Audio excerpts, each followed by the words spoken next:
E aí, minha gente, sejam bem-vindos ao segundo vídeo comigo, você e o Vinícius. Estamos juntos aí conversando sobre a lição.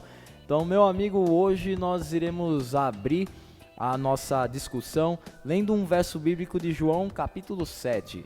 A gente meio que, se percebemos, a lição, o texto-chave é o João 9 e 10, só que a lição no domingo ela comenta sobre as histórias que acontecem no 7 e no 8. Então vamos hoje se atentar a essas duas histórias?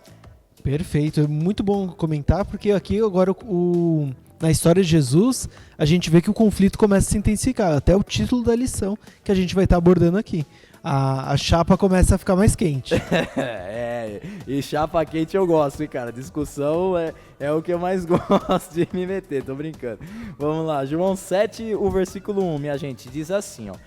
Depois disso, Jesus percorreu a Galiléia, mantendo-se deliberadamente longe da Judéia, porque ali os judeus procuravam tirar-lhe a vida. Então, conforme o Vini introduziu aqui, a coisa começou a ficar meio estranha, então, conforme nós conversamos em algumas lições passadas, devido a algumas ações de Jesus se autodeclarar que ele era Deus, abertamente falando para a galera, e eles já começaram a se estranhar, né, com essas declarações de Jesus. O retorno de Jesus a Jerusalém marca o início de qual período de seu ministério, meu amigo?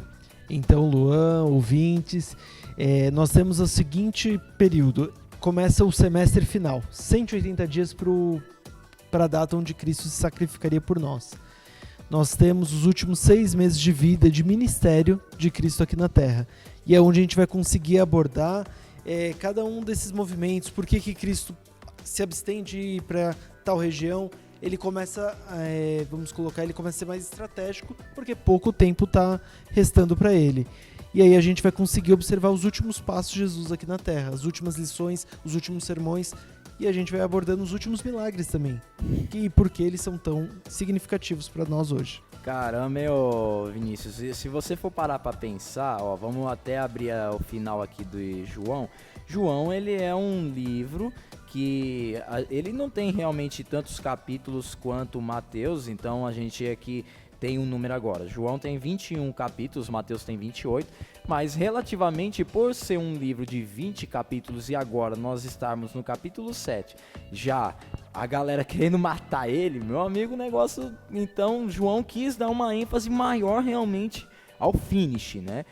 Então até o final da lição agora, galera, a gente vai mudar o cenário, então agora a gente vai conversar sobre o final aí da vida de Jesus, então muitas histórias que a gente vai conversar aí ao longo dessas semanas que estão vindo aí para cada um de nós. Mano, qual que é o próximo verso? Manda aí pra nós aí. Próximo verso nós encontramos em João 8:7. Então vamos para o próximo capítulo aqui, mano, fala de outra história que a gente vai se atentar mais nela hoje. Visto que continuavam a interrogá-lo, ele se levantou e lhe disse: se algum de vocês estiver sem pecado, seja o primeiro a tirar a pedra nela. Então, aqui nós temos em João capítulo 8, uma outra história que a gente então vai se atentar, que é a mulher que foi surpreendida em adultério. Eu gostaria que você comentasse pra gente o que essa história traz de ilustração e o que podemos aprender com essa história que Jesus viveu aqui. Perfeito, muito bem colocado.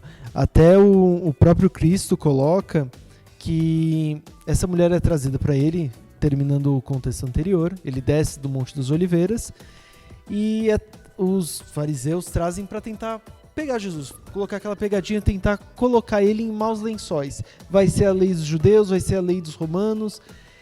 E aí, mais uma vez, eles se veem fracassados, porque Cristo, ao ver essa situação, ao ver que é colocado apenas uma coisa que é muito importante, se ela foi pega em adultério, apenas a mulher é colocada à amostra, o marido não. Um ponto muito importante que é colocado. Ver, né? Eles omitem um dos culpados do caso. E temos o segundo ponto.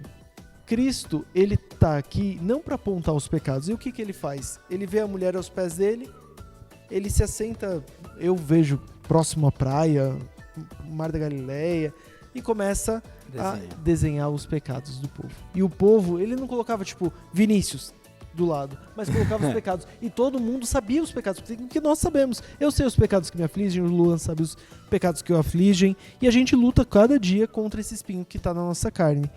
E Deus foi colocando. E colocou, seguinte, é a lei de Moisés, quem não tiver nenhum pecado atira a primeira pedra. O clima ficou tenso, todo mundo viu que todo mundo fica até sem palavra na hora, até imagino. E outra lição que a gente pode pegar também é que Deus não escreveu os pecados em pedra, ferro, sei lá, algo que não pudesse ser apagado, mas na areia. A própria maré, o próprio vento tira os pecados. É uma lição muito importante que a gente pode ter, é que não levar em consideração um erro que a pessoa cometeu, mas o acolhimento que Cristo, o próprio Deus, concedeu. Porque todos ali que estavam acusando ou colocando não estavam interessados em reabilitar a mulher, trazer ela de volta para Cristo, mas apenas gerar punição, apenas gerar morte, apenas gerar a destruição dela. Cristo vai no evento contrário. Ele traz a salvação. Eu também não te condeno.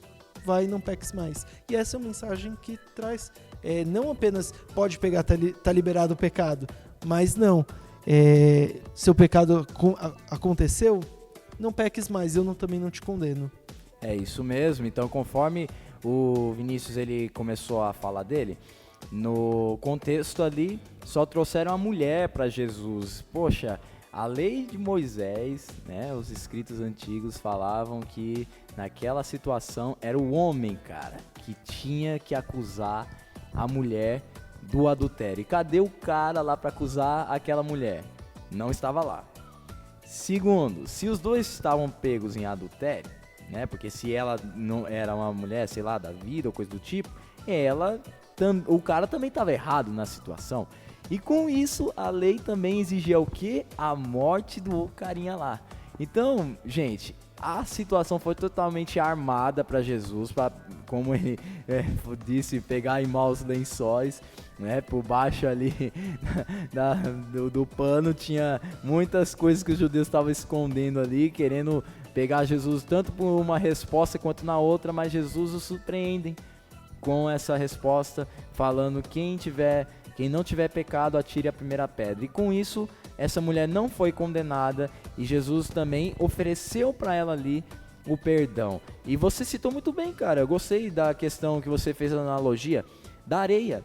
Então a areia é algo que ela se dissipa com o vento, ela é fácil de apagar. Você fazer só assim em cima da areia, um desenho que você fez lá, cara, o castelinho na areia lá que você faz na praia, filho, bateu a onda lá, já era. Então...